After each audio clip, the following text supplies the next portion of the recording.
Good evening and welcome to Italian Impact Podcast. I am your host, Steve Stefano Mancini, and as always, I'd like to welcome you to the show. And I, again, would be remiss if I didn't thank my dozens and dozens of listeners from all over the world. A special shout out to that individual in Russia who continues to download me every week faithfully. Appreciate that. And also appreciate, obviously, my listeners from all over, down in Australia, Canada, the UK, Singapore, Brazil, Italy, of course. I'm very appreciative of that. And believe it or not, I do like to peek at statistics. When you are uploading these things every week, you want to know, is anybody out there? And the short answer is sure. So anyways, folks, again, thank you for tuning in. And I have a wonderful guest. And he was introduced by a previous guest, and we're going to talk about that in a second. So without further ado, I'd like to welcome this week's guest, Elijah Santoro. Notice I curled the R for you, buddy. Elijah, welcome to the show. Oh, thanks for having me. I am glad to have you on the show. Gino did the introductions, if memory serves, Yes. and great guy. I'm going to try and get him back, because I think we were having a good conversation, and we started going down a couple of tangents that I usually don't go on. I usually stay away from politics and religion, but, let's get started. So who'd you vote for in November? No, I'm just kidding. And what religious feast will you be practicing over the? No, I'm just kidding. Elijah, again, welcome to the show, and tell me a little about you. Where are you from, and all that good stuff. Yeah, so I'm from a small town, southwestern Pennsylvania, called Perryopolis. Very, very small town, and I graduated from Penn State. I come from a family. I'm the youngest of 6. I come from a big Italian family. Yeah, and Catholic too. No, actually, we're not. What? Yeah. Yeah, we are religious, but we're not Catholic. And recording. Yeah. We're out of here. This is even worth it at this point. I don't. I don't have the. Gino, did you just gasp? I don't have the pepper. No, it's the horn. I don't wear the horn. I know. I said, but no, yeah. So I have 4 older sisters, 1 older brother. So I basically have 5 moms, and so it's a little bit about me. Well, now we're all caught up. All right. Well, thanks, folks, for tuning in. No, it's funny you say that, because I'm the youngest of 4, and I had 2 sisters and an older brother. Yeah. And I get the last statement. I totally get that. 5, yeah. Now let's talk about your family. Good Italian family. You know where in Italy you're from? Yeah. So actually, my mom and dad just came back from a trip for the first time ever being in Italy. Yeah, and it's on my keychain. But so I'm a mix of like a bunch of different sections, but I know I think my mom's side is more northern Italian. I know the exact town, and a little bit of somewhere in Rome. And then my dad is from Naples. Okay. And then some parts Sicily. I was going to say the dark hair and the dark kind of, I get it. And then I know, so my dad is, I don't know the exact percentage. My dad is close to like a good amount of Italian. Okay, so let me get this right. You're not Catholic and you don't know where in Italy. Come on, man, yeah, that's strike 2. Bad. Don't make me end this. We just started. It is pretty bad. But my mom does have a little bit of Irish, and it's always been weird for me because I have the blue eyes and like freckles, but dark hair. It's always been like weird. Yeah, but. Well, I'm going to shock my listeners. I'm not 100% Italian either. Really? That's exactly what I said. No, in fact, I know, right? And I call it Italian Impact. I'm the Impact, folks. I'm the Impact. No, my mother's not Italian at all. She was, funny you said Irish. I think they're like Scots-Irish, German, a lot of German. On one side, her family was 100% German. The other was like Irish, Scots, West Virginian. Because when we do DNA, it literally shows like West Virginia. Like I'm like, oh, there's a originating bloodline from West Virginia, so I guess it is what it is. So let's talk a little bit about you then. So obviously Pittsburgh guy. I say Pittsburgh loosely, but I know Pittsburgh. Yeah. So what'd you do in school? So and don't worry, folks. We're going to excite you in a little bit when we talk a little bit more about what he does. So I graduated in 2023 from Penn State. Sorry, not RMU, but I first initially went in as an engineer. But then during COVID, because COVID hit my end of my freshman year and then sophomore year, at the end of my sophomore year, I ended up switching to major in advertising, and I minored in theater. And there's a whole story behind why, if you want me to get into it. We absolutely do, sir, because this is all going somewhere. Because this was how the introductions were made. When I said to Gene, I said, hey, I'm always welcome if you got any recommendations. And he said you, and then I won't say who, what, where, when, why, but I'll just say is I'll wait for you to say it. So keep going. Okay, so and it involves a lot of money that you owe somebody. Right, yeah. So we'll go, I guess, to the beginning. I grew up again. I'm the youngest of 6. I have 4 older sisters. I grew up in like ballet, tap, jazz, classical ballet. From your sisters, or you were doing it? Well, and I'm not making fun of you. No. My sisters were doing it. At least not in front of you, but go ahead. So my sisters were doing it, and to go even farther back, I was homeschooled most of my life. My family was homeschooled most that's of the my life. weirdness. I get it. Yeah, very weird. So my dad worked, my mom homeschooled us, and my sisters did dancing. And so that weird point in time when your parents are like, okay, like you're young enough, like what do you want to do? Like, you know what I mean? Okay. You're like at 6, I don't know, 5, and they're like, what do you want to do? You want to do soccer? You want to do this?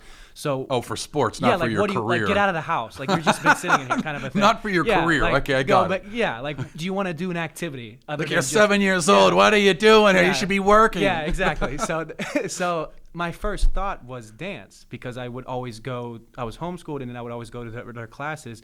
And the reason why we were homeschooled was just because of, but my mom wanted to do schooling and religion, and also because of dance, because my sisters would go up to Pittsburgh to do dance. So it was like to be flexible. So I would go sometimes and see them, and I just like kind of fell in love with it. So when I was like old enough to do something, that's what I picked. And that opened up a whole boatload of, I'm a straight male in southwestern Pennsylvania.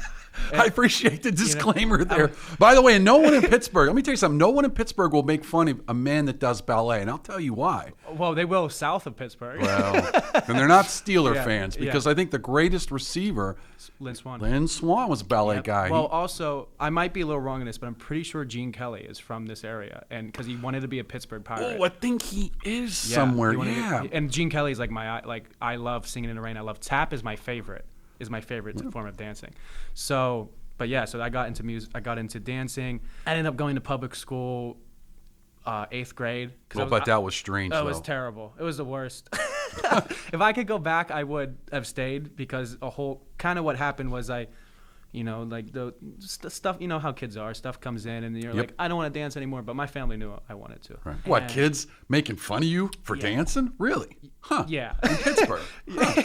Yeah. Okay. So it was just. I'm buying it. Yeah. So I was a basketball player too. So I loved basketball. But what ended up happening is I kind of like hid away from dancing, or tried not to. I didn't put too much time into it as I used to, or as I should have. And then when I always wanted to be kind of an actor, because what I watched the Newsies, and it was it's a play, but Christian Bale was like the lead in it. He was dancing and singing, and I loved it. And then he was Batman. So as a kid, I saw a dancer and then Batman. I was like, that's what I want to do. I want to act. Like, that's what it is. But by the time high school came, I'm from this area. I was like, I'm going to be an engineer. So I went to go be an engineer, and then COVID hit, and then I started doing TikTok. Because I was stuck at home. I was bored, and I was home alone because my mom and dad were stuck in Arizona. That's a whole other story. My dad travels for work. He works for Rycon Construction, and he travels. And he was down there in Arizona, so my mom went, and they were just there for like basically the whole COVID year. And I was at home, so I started doing TikToks, and it kind of blew up. I grew to a little over 700,000 on TikTok, and I started getting modeling jobs. I modeled for Manscaped. I modeled for like. I modeled for like a few different. I'm not laughing at you, but I know what Manscaped is, and I'm like, what? You want a razor? You want 20% off? You can use my code. But I started modeling, and then I got into a modeling agency, Doherty Talent Agency in Pittsburgh, and because of that, I got more modeling jobs. I got a background role in the chair that was shot in W&J, and I kind of was like, wow, like, is this possible, kind of a thing. So that was the end of my freshman year, going into sophomore year, that was exploding for me. And I was still doing engineering, but it was remote, and I didn't learn a damn thing. Welcome to the American education system. Year, well, I barely learned anything freshman year. Again, welcome to the American education system. But I succeeded in my classes, like in physics, in the weed out classes of freshman year. Right. Weed out classes of sophomore year, I couldn't do anything. I did not learn a single thing. But it was more focus than ability. You just was like, nah. It wasn't even that. It was almost like it wasn't a way that I could learn over Zoom. Right. I just couldn't learn over Zoom. I had no motivation to learn over Zoom. Plus, all this TikTok stuff was going, and I was really into acting, and I kind of got like this sense of like excitement that this might work. So on top of that, I was just like kind of like not motivated, disregarded like all my classes. and I was like, I need to switch. So what I wanted to do is I wanted to change the theater, but I didn't know Penn State's theater school was amazing. It is. I apparently have people go to Broadway. What campus were you at? Maine. Okay, so you did go to Maine. Yeah, so if in order for me to do musical theater as my major, I would have had to take a whole another 4 years. No way. So what I ended up doing was I was doing kind of advertising on my own with social media. And so I was like, I'll just major in advertising, have it as a backup, minor in theater. And when I also minored in theater, I asked certain teachers if I can be in like the classes that normally a minor wouldn't take. And it doesn't mean like I was the only one that ever took those classes. It was just like you have to ask the teacher. Right. So I like took like certain tap classes and dance classes and acting classes to get for my minor that normally I didn't need to take. And so that's what I started doing. And I was a cheerleader at Penn State. That is a whole nother thing that I don't even know how I got into. Yeah. I'm not laughing at you. I'm just like you said, these are like, this is not normal for me. No, like, it's wow. not. I mean, it's like, not at all. I'm just kind of blown away, to be honest with you. So that's also during COVID. It was my sophomore year. Me and my one buddy, we were friends with the cheerleaders because why not, you know? Straight fellas, I get it. And cheerleading isn't a NCAA sport. So during COVID, they had to practice off campus. They are, I don't want to say anything bad, but cheerleaders are definitely like on the bottom of the list when they are used the most in every single university. I get it. They go to every sport. They have a national competition. They had to do all these parades and stuff. Their year never ends. You know what I mean? They have to do baseball if they go to playoffs. Right. They have to do basketball if they go to like all this stuff, football. So, but they get nothing from the school. They get nothing, we're put in. We don't have a facility, so we have to like borrow facilities from the track or this, and our locker rooms are like closets and it's full of like, it's like 40 people, 60 people. But anyway, so they don't practice on campus during COVID. And so they couldn't tell us we couldn't come. So, being, jerk college kids. You went in front of the campus. We went to their practice off campus, and we were just met, being jerks, having fun, and trying to learn how to do backflips with the cheerleaders. And the coach was like, if you're going to be here, you might as well learn how to stunt. So he taught us how to stunt. And then by the end of my sophomore year, they were like, do you want to join the team? So going into junior year, I was an NCAA, like the D1 college. Technically, you were right. Yeah, D1 college. Wow, that's kind of neat. Yeah. Well, I mean, again, if you're going to be here, you might as well just do it. I got to go on the field for the Penn State football games. I was at the Whiteout games. My senior year, I got to go to the Rose Bowl. I got to go to March Madness. Did they at least pay for that for you guys? Yeah, I was going to say. They didn't pay for my book bag, but they paid for that. They paid for that, yeah. Penn State. It's not like they couldn't afford it. No, tell me about it. No. Well, especially with what I owe. I don't even want to talk about that, but yeah. Yeah.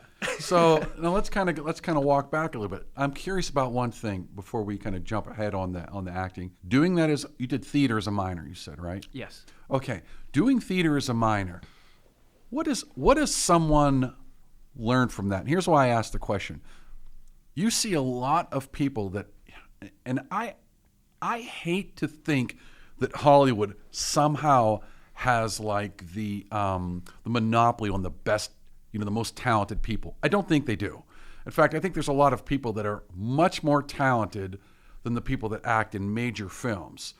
But a lot of times it's a look. It's a something. Hey, I saw her. She was a waitress I got, the director's attracted to her. She's want to be in a film. Next thing you know, she's in a film or the guy or something. Or like I said, maybe they saw them on an acting. I think was it Matthew McConaughey, the one that was on like a commercial or something? He got discovered just doing a commercial. Next thing you know, possibly. I'm not too knowledgeable on that, but I know Matthew McConaughey. Like I know like a lot of actors like they didn't really go for acting. Right, and that's where I'm going with it. So, yeah. But if you're telling somebody, listen, you should do this. If they don't have that look, and I'm not being critical, but I think I'm being honest.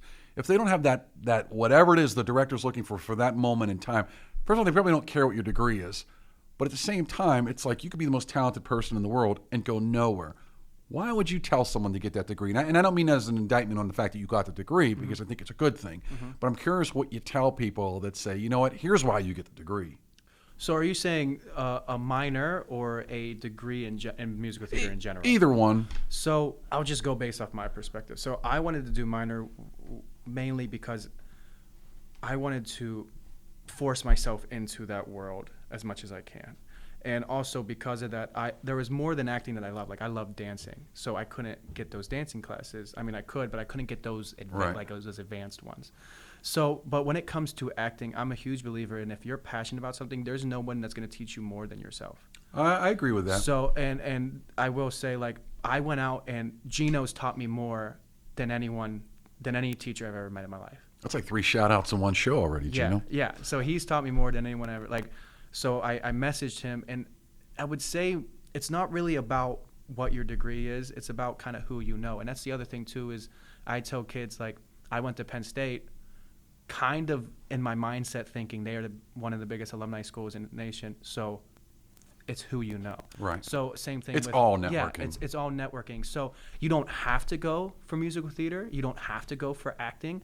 Will it help you? Yes. Will it hurt you? I don't think so. It might hurt your bank account. As I say, I don't think it would hurt you, but I'm yeah. My thing is I see a lot of kids. Listen, I teach full time now at school. Yeah. And I see a lot of kids get degrees, and either one, they don't use it, or two, it's like, by the way, kid, you didn't need a degree for that, whatever that is. Like, there's a lot of fields out there you don't need. And I don't know that acting is or isn't one. Yeah, I don't. It's good. It's funny you say that, because I've always kind of said, if you're not going to be a doctor or a lawyer, I don't know what the point of school is, but or like something. Unless you're considering Robert Morris University, or unless you're considering I teach here. Yeah, but when it comes to like stuff like, because I feel like acting is so much of like yourself that you have to learn yourself. You have to kind of understand how you are, and I will say college is a big learning curve. Like, you're on your own for the first time. Right. You're away from your parents. You learn so much from that you may or may not learn without it. And there is just kind of like, it's kind of just how you approach things. Like, if you approach college in a way that benefits you, then yeah. But if you don't go to college and you approach it in this way that benefits you, then yeah, it kind of, I almost feel like there is no wrong way. You know what? I agree with that. And I'll tell you why. I'll throw something at you.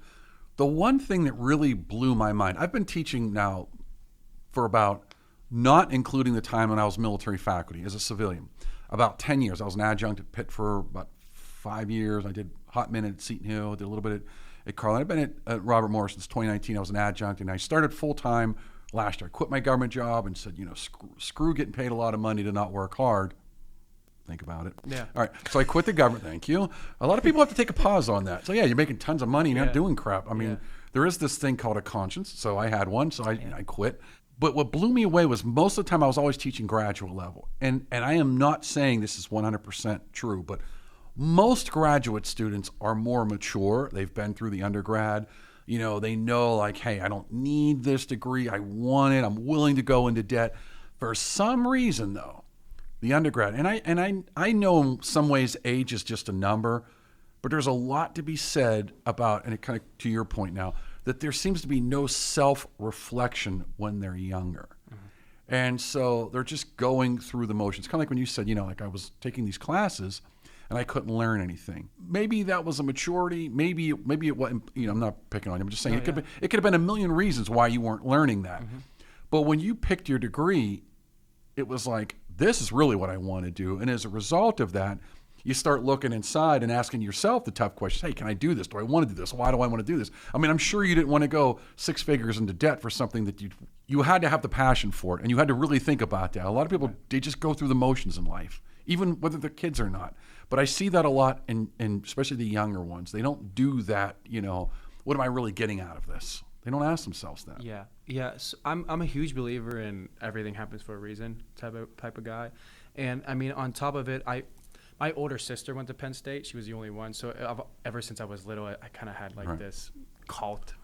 I know. I know how they are. Yeah. I know how they are. Yeah. So I actually toured Robert Morris too, but I actually did tour Robert Morris.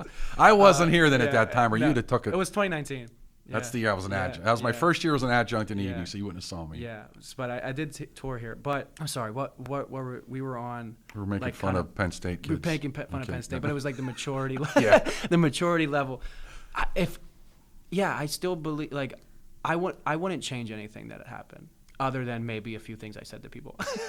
But when it comes to, I feel like what I did was what I needed to do to be convinced of what I was supposed to do. So if I would have just went out of high school and been like, yep, I want to do acting, I don't know where I would be. Right. I don't know. I have no idea. But because I went, and I kind of went in a way that you might think wasted time, or someone might say that, I think because I changed to engineering, because because quote unquote my hopes were crushed, whatever you want to say, it came back stronger. Like whenever I switched back to then wanting to do acting, it came back 10 times like more passionate. And if I wasn't at Penn State and didn't hit COVID and I didn't have to go home and was alone, and because I was alone, I started doing TikTok. Like if I didn't do all these things, I don't know if I would be there.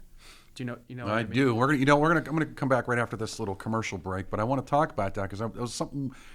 Gino and I went down the same path of, is there some, God, I hate to say the word, but like a divine intervention or a path that we're on. But folks, I'm going to talk the taboo subject of religion when I get back. So we'll be right back after these messages. Thanks to Greater Pittsburgh Travel. For any of your travel needs, let Tom and the team at Greater Pittsburgh Travel know, and they'll take care of you. For more information, call 412-331-2244 or visit their website at www.greaterpittsburghtravel.com. For all of your plumbing needs, be sure to try Palucci Plumbing. Nick and the team have decades of experience and will get you back up and running. For more information, call Palucci Plumbing at 412-782-5050. And we want to thank the Calabria Club of Pittsburgh. If you're interested in learning more, you can find their contact information on Facebook at Calabria Club of Pittsburgh. Again, thanks Domenica and the team at the Calabria Club of Pittsburgh for your support. And we want to thank La Scuola d'Italia Galileo Galilei, the only nonprofit school in Pittsburgh endorsed by the Italian Consulate. If you're interested in learning Italian or have your children being immersed in the Italian culture and language, be sure to give them a call at 412-404-7070. And that's La Scuola d'Italia Galileo Galilei. We'd also like to thank Chris Gonzalez from the Knights of Columbus. If you have any questions about joining the Knights of Columbus, reach out to Chris Gonzalez at 412-605-9074. And we're back. How was that for a quick break? I do want to follow up on one kind of thing, because you said you were homeschooled and you obviously had a very religious family, not, Catholic, which, is an Italian. On your Italian card, there's a little hole. We need to punch that. Says, I already have it. Yeah, okay, good. Can't shop at the commissary. Yeah, Got yes, it. All right. yeah. But I can only do this on weekends. You can only, it's right. Can't do it during the week. And folks are there listening and can't see he made a certain type of hand gesture that Italians are very famous for. But growing up in your faith, and then you kind of felt like, it's not really what I want to do. Do you feel like it's a calling? My faith? Or? No, the fact that the path you're on right now. I mean, in other words, is it something you want to do? Do you feel like, no, you know what, this is something deeper? I think I'd like to say both. I would like to say both, but it's also because of what I believe in. Right. So people believe in different things, and it is what it is. They believe in what they believe in, but because of particularly what I believe in, because I'm so passionate about it, now I think it's my calling. Does that make sense? Makes perfect sense. Whereas if someone doesn't believe that there is a calling or a divine intervention, does not mean that that's not their calling in their terms. Do you know what I mean? It's perfect sense. It's what yep. in their mind, it's what they're supposed to do in the universe. No. In my mind, it's my calling from my higher power. I totally get that. Do you know what I mean? I totally get that. And I'll tell you why, because that was one of the things, and I'd said this before. I said when I was doing the documentary, I said I struggled with, and I'm going to ask you this one, part of the reason we want to get into say entertainment, arts, whatever you want to call it is, look, we all want to showboat a little bit. Let's have no illusion. No one says, listen, I want to make a movie, but I don't want anybody, I want to be really humble about it. So I don't really want anybody to watch it. Like, you're not doing that. You're making a movie because you want people to watch it. And you want, we're all prideful to some degree. And we all say, I want people to see me. And the TikTok's a perfect example. I've got 750,000 followers. When I put something up there, I want people to see me. There's a little bit of you're not being humble in a way, but that's not necessarily a sinful pride either. And so when I was making the documentary, it was one of those things that I struggled with. I said, man, I'm going to do something that I have to sell myself. I have to tell everybody how great it is, how great I am, how great, I have to do all these things. But it wasn't until I was doing it and met people, I went, you know what? This is a good thing. The people, I made people happy. And I didn't have to like basically sell myself to do that. Do you think like that? Are you prepared to sell yourself? Because I've got a contract right here. I'll just take your soul, sir. I actually am so happy you're on this conversation because there's a lot of reasons why I want to do what I want to do. And that's really what it comes down to. Why? There is a good amount of reasons. And so for one, I love performing. Ever since I was little, I was a dancer, and just performing. And we'll skip ahead to when I was a cheerleader. When I first saw my dad and mom come to my first Penn State game, the faces on their face. You know what I mean? Like, just I love that. Oh, and so it wasn't utter shock. Like I thought you were a receiver. No, my dad and mom wouldn't let me quit ballet and tap when I wanted to in public school because of how things were going.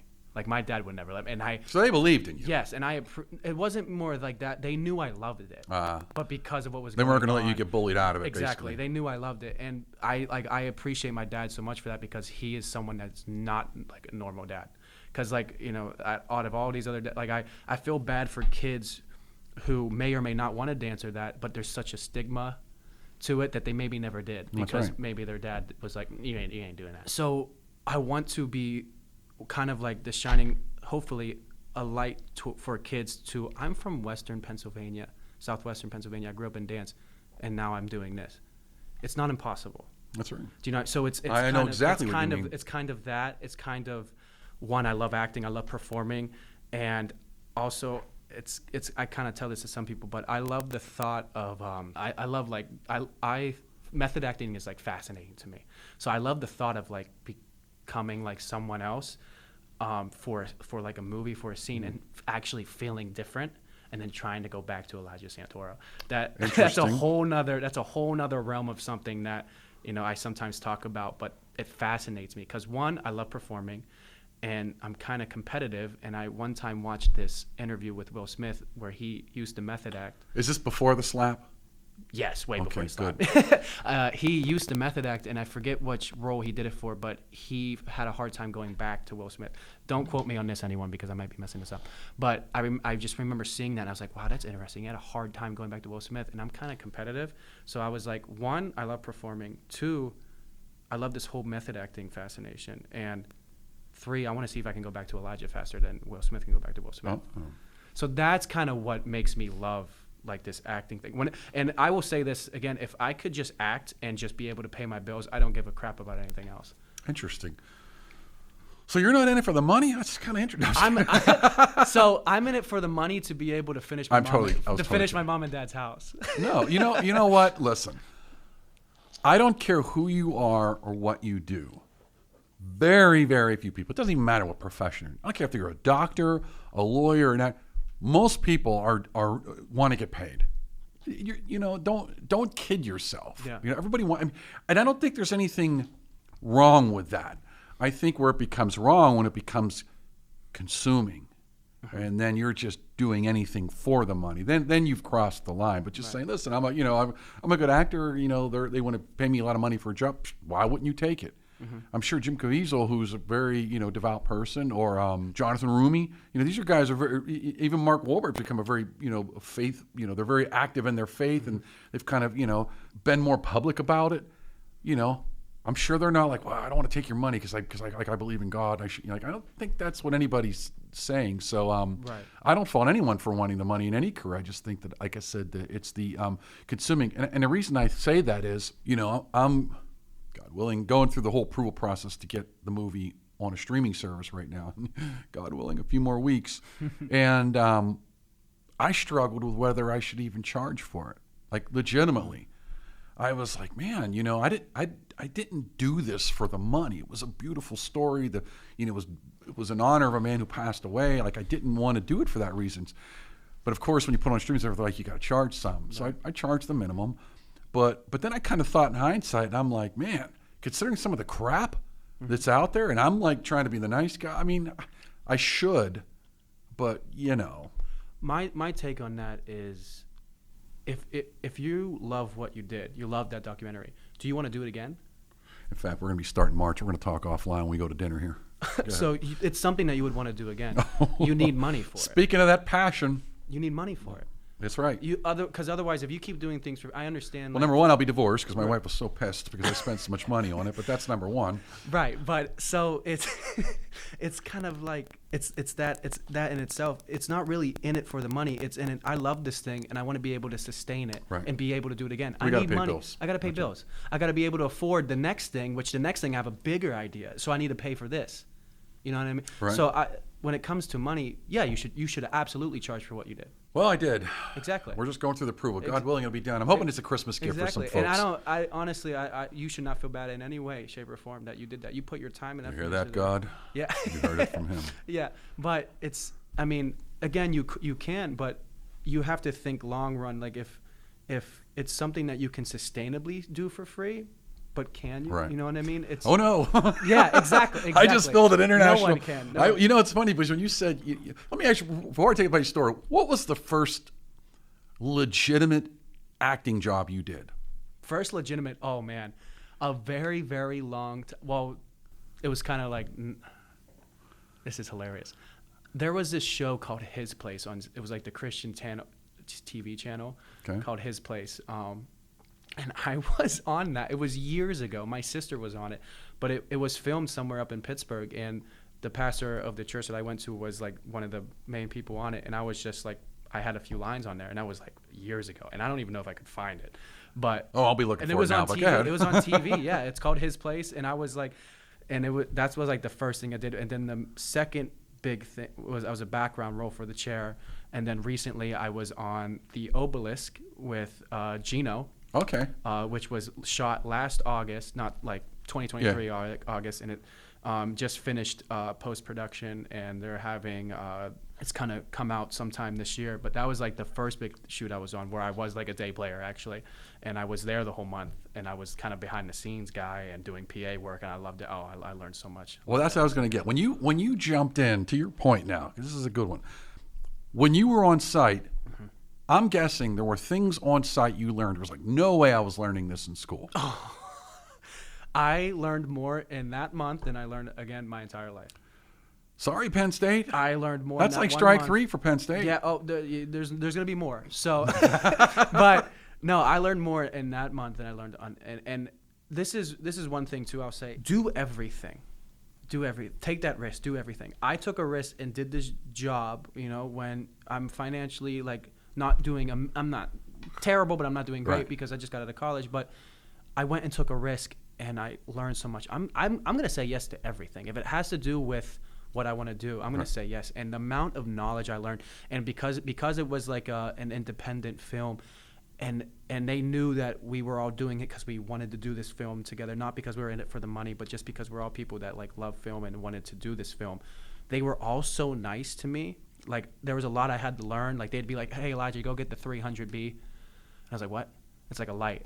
And I was like, what? I don't even know what that is. And they're like, it's one of the lights, you know? And and I was like, okay. So there was just like, it was just like learning terms, learning this, learning that. Like, because what I do now is I have a videography production company. So if I was going to do work, I wanted to do it if it's as close to what I want to do as possible, right?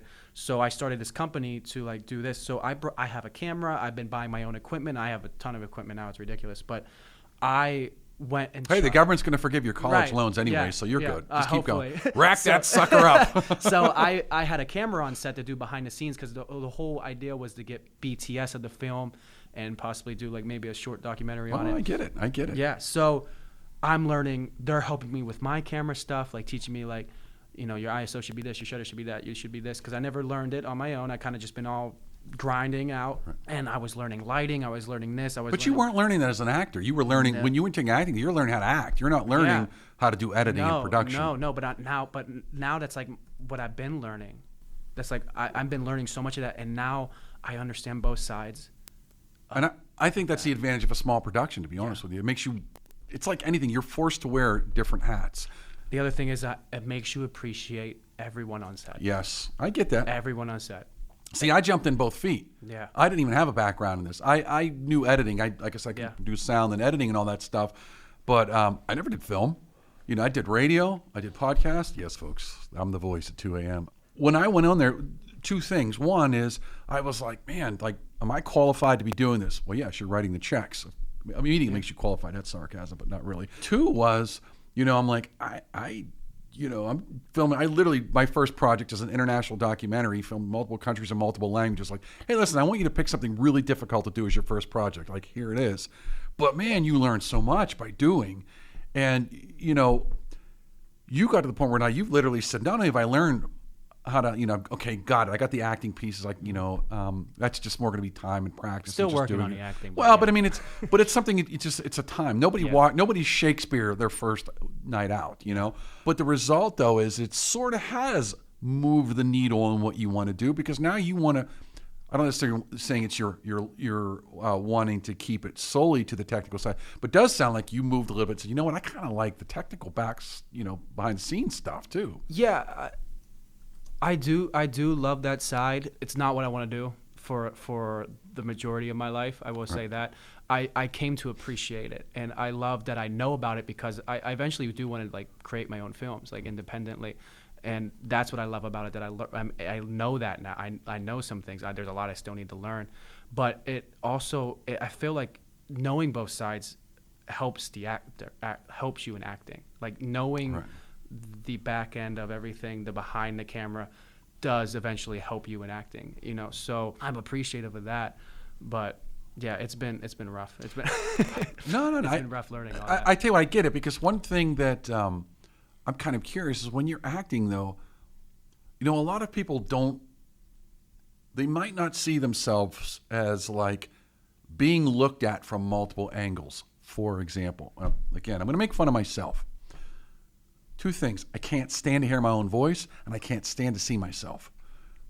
I have a small thing in the documentary. It's a documentary I'm talking about and I got a side profile, and I got the standard Italian face, not the chiseled one like you, the other one, the guys that are about 5'0" with it, So it was one of those. You look and you say, I'm not going to be an action star. It would be nice. That would be kind of cool. Hey, if Nicolas Cage can do it, I mean, anybody can do it. Sorry, I think there's some truth to that statement, as much as I like Nicolas Cage. But, my point being, though, is there's that other thing that brings.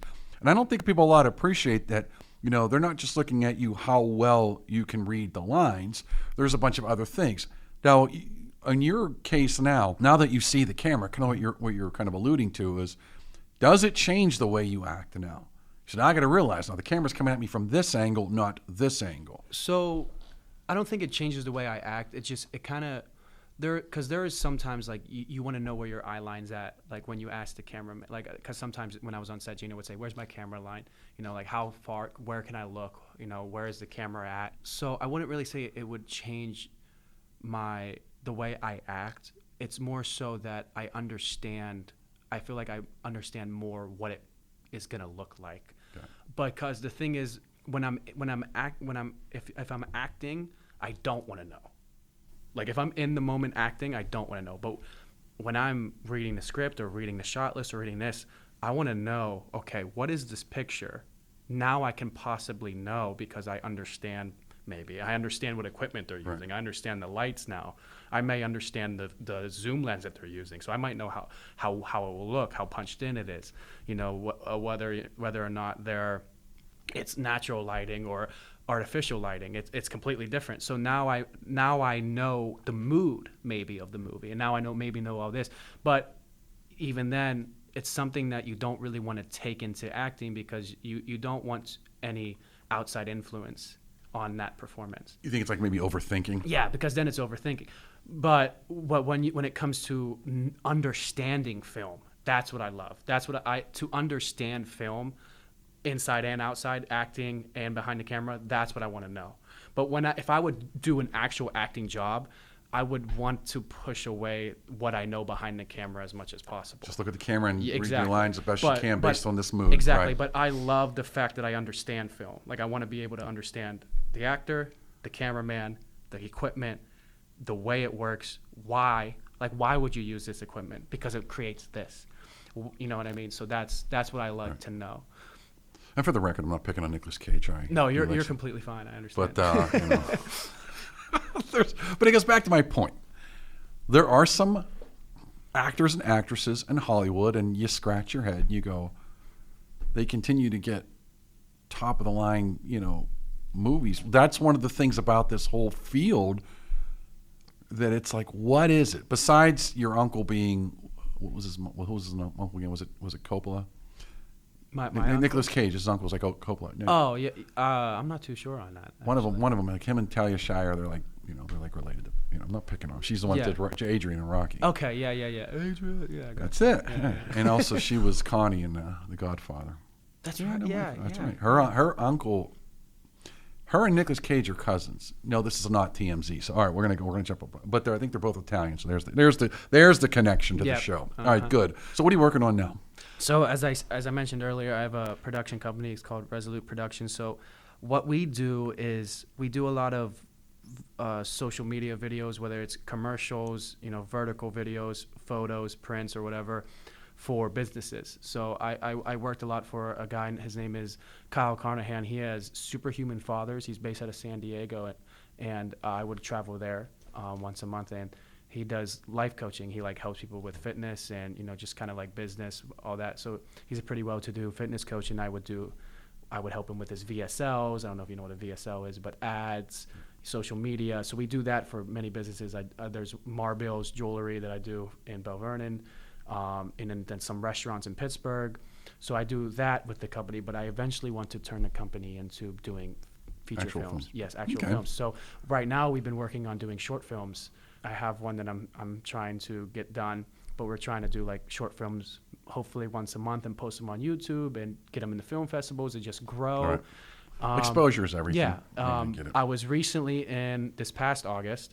I shot a film with my buddy. He's from Florida. He's a writer in London, actually. He has an Instagram. It's called Lever du Cine, and he's a writer. And we were trying to do this feature film together, but we were like, let's just do a short film. And we did this short film. It's probably about 30, 40 minutes. Shot amazing. It's called The Round Table.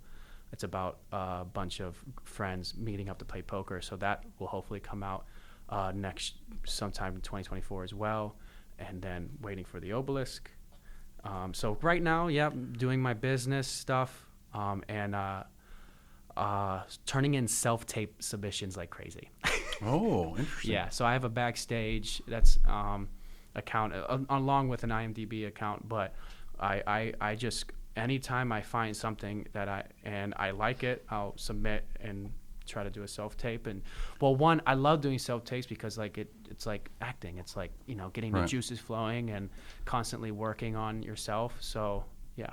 Oh, that's good. Nothing like keeping busy. That is the one thing that I've always wanted to. I did I was an extra in a Netflix show, and that's when I got the bug. I was like, do you know what show it was? Yeah, I know. I just don't like to advertise it. Okay. It was Mindhunters. Oh, okay. Yeah. And I was there, and I was, right there. So I'm getting here. I'm the extra sitting right beside the table. So I'm right behind the girl, and they're talking and they're reading their line. And this is why I'm so cynical of actors and actresses. They're reading their lines, and I'm just sitting there, and I'm like, this is stupid. I mean, I thought the lines were terrible. Mm-hmm. I haven't even watched the episode. I just know a minute because I saw some stills of the episode. Yeah. Meaning they didn't cut it. Right. So I know I'm in it. But I'm thinking, man, this is dumb. And I was talking to somebody at work, and I'm like, oh yeah, I was a minor. He's like, oh, it's a great show. And I'm thinking post-production is amazing because when you're there. But to your point, what was really cool was being on site and seeing all of the moving pieces. It's ridiculous. And I was like, I kind of fell in love with it. I always wanted to do something, and I was going to start something a few years back, and something happened. The timing wasn't there. This is the divine thing. And then when a friend of mine, he passed away, I was like, I ain't waiting. And that was the impetus for me saying, calling a buddy of mine who does independent films, and we're off and running. And the funny thing though was, I'm thinking this is just go grab a camera, we're going to go shoot it at a chapel. And it turned into an international freaking documentary with, multiple trips overseas. I'm like, mind blown. But my point though is, it's kind of like what you're saying. You got to keep. It's the same thing I tell kids when you're going to apply for a job. I said you got to throw 100 resumes out there. It's the same principle. You got to audition for everything, and you could audition for 100 things. Maybe one calls you. Got it. But it's still one more than you had before. Right. So, it's the level of effort until you're really a known commodity where someone's looking for you versus having to find, we're looking for somebody between, ages of 25 and 30, blah, blah, blah, Yeah. And then you just happen to get in that way. But you do it enough times and people say, I know that person. I've worked with them before. We'll bring them in. Having said that, I know you're young. I know you're starting off. But at the same time, you do have some wisdom now because you've done it a little bit. You've been on sites now. You've done your own films. You've been on the social media, not just on the social media, but on the social media where you have been viewed by hundreds and hundreds and hundreds and hundreds and hundreds of thousands of people. So with that being said, kind of final thoughts, what do you tell people? Like, what kind of advice do you give people that say, I want to get into this field, I want to do something? Hold on, let me get my pen and paper. Go ahead. Something I'm very passionate about as well is we briefly talked about, do you believe that there's a calling and do you believe this and that? I'm huge in believing in like energy transfer, whether it's religion or not. No matter what, I believe that there is this thing with like what the energy you put into something is what you get out of it. What comes around goes around. I agree with that. And huge on the golden rule. Right. Treat others how you want to be treated. Treat others with respect. Treat others even if they disrespect you. Treat others with respect. Right. Be a genuine good person and have good communication skills. That goes above and beyond. Like I'm telling you, when it comes to anything that I've gotten, when it comes to my roles, when it comes to me being on the obelisk, I've gotten because of other people, not because of my talent at all. I got on the obelisk because I reached out to Gino and I showed him my passion, gave him my energy of what I have, and in return he was like, hey, I have this. Do you want to be a part of this? It is, I will say 90% of the time, the amount of energy, effort you put in, and if you're genuine, right, it'll come back around. And that's solely what I believe in. No, I believe that. I 1,000% believe that. I believe that you just don't screw people over, man. No. Just take care of people the best you can. It's right. Even if they screw you over. And you know what? Turn the other cheek. But not only that, if somebody takes your cloak, give them the other one too. Like I'm not afraid. And I'm not saying you are, but I'm saying I am not afraid to live my faith publicly. Yeah. And so I'm not afraid to say that I listen to the words, of Jesus, and I try and live that way. Yeah. If somebody's what do you say? If somebody's going to take you to court, try and settle beforehand. If they want to take your cloak, give them the tunic too. It's like it's just stuff at the end of the day. There's no reason to get bent over, screwing people over for a few nickels. No. I did something I never thought I would be able to do, and I'm telling you, ever since I did that, even though it was just an extra, it's been a passion of mine. I don't care what I'm in, I would love to do a film because it's what I want to do. I don't have any illusions I'm not going to be in Hollywood. Frankly, I lived in Southern California. I wouldn't want to live over there and be in those. There is something about this. You talked about energy, and yes, folks, we are wrapping up, but we're going to finish this on a very negative and down thought. So please, if you want to tune out now's the time. No, I'm just kidding. But no, you talk about that energy, and when I lived in that area, because I was stationed in Southern California when I was in the military, and there is something that I don't know how to put my thumb on it, but there is something you've got to give up to get, and it ain't hard work either. There's something deeper there. And I'm just like, you know what? I would never do that. I would be totally content to be in a 20-minute, independent film with people that I like doing something that was fun than saying, oh, you know what? I'll make $20 million if I just sell my soul and, cut my right hand off to be in a, please put me in another Marvel movie. It's like, ugh, because that's exactly what the world needs, more Marvel reboots. Thank you. But I get it. And that's the key, follow your passion is something I've always told people. And I also tell people this, and last kind of thought here. If you get good at something, you'll do okay for a living. I mean, unless it's just something that's completely antiquated and, hey, I'm a wood polisher for, 1800s floorboards. I get it. You're not going to make a lot of money. But at the same time, if you get good at something that you're passionate about, you'll be okay. Mm-hmm. You may not make $100 million. But you'll be okay. And I believe that if you're treating people right, you'll be all right.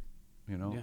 So I completely agree. All right. How can people follow you or get a hold of you? Yeah. So, it's Elijah.Santoro on everything. Absolutely everything. TikTok, Instagram. I haven't posted on TikTok in probably a year. Good for you, buddy. Yeah, I hate the social media. It's about to be banned. That's a whole nother podcast. I hate the whole social media realm. Oh, folks, we're going to have him back because every time we're both going to be airing out on this one. I tell you what, I wouldn't even be on it if I wasn't trying to promote shows. That is the only reason I'm on it. I didn't go into my social media realm because but there's a lot more in that, and yeah, I know. Well, folks, look down in the description, and I'm going to have the real way to get a hold of him. So please check the description out below. Elijah, I want to thank you very much for being on the show. And folks, as always, I want to thank you for tuning in. I love saying this because it's just kind of funny because I can check the stat. To my listeners in Singapore, I would like to thank you as well. And to that guy or gal in Russia who's listening every week, I want to thank you. Do svidaniya, comrade. I think that's how they say it in Russian. But again, grazie mille per tutto. Thank you for my listeners, I miei ascoltatori. Grazie mille. And thank you all for listening. And as always, God bless. Have a wonderful week. And I will see you next time.